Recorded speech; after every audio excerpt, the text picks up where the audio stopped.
السلام علیکم ورحمۃ اللہ وبرکاتہ۔ عالمگیر مذہب یوٹیوب چینل کے معزز ناظرین و سامعین، آپ کا خیر مقدم ہے، استقبال ہے۔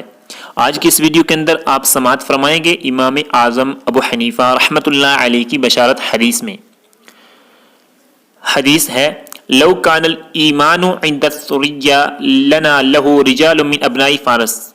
اس حدیث کی وجہ لوگ مختلف بیان کرتے ہیں، میں اس حدیث کی جو وجہ بتا رہا ہوں اس کو آپ توجہ سے سمجھو۔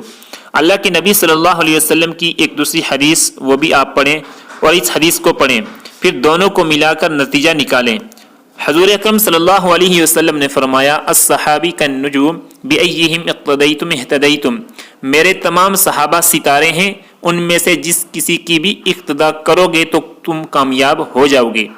اللہ کے نبی صلی اللہ علیہ وسلم نے اپنے صحابہ کرام کو نجوم اور ستارے فرمایا، اور اس حدیث میں کیا ہے؟ لو کان الایمان عند الثریا، اگر ایمان ثریا ستارے پر ہو تو فارسی آدمی آئے گا جو وہاں سے علم و ایمان لے گا۔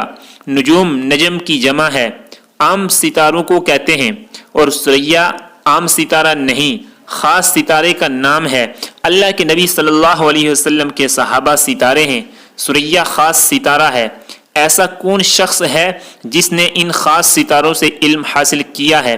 ان چار فقہا میں دیکھا جائے تو تنہا امام اعظم ابو حنیفہ نعمان بن ثابت رحمۃ اللہ علیہ ہیں، جو ایک ستارہ حضرت انس بن مالک رضی اللہ عنہ سے پڑھا ہے، ایک ستارہ حضرت عبداللہ بن ابی اوفا رضی اللہ عنہ ان سے پڑھا ہے، ایک ستارہ حضرت عبداللہ بن انیس رضی اللہ عنہ ان سے پڑھا ہے، ایک ستارہ حضرت واصلہ بن اسقا رضی اللہ عنہ ان سے پڑھا ہے۔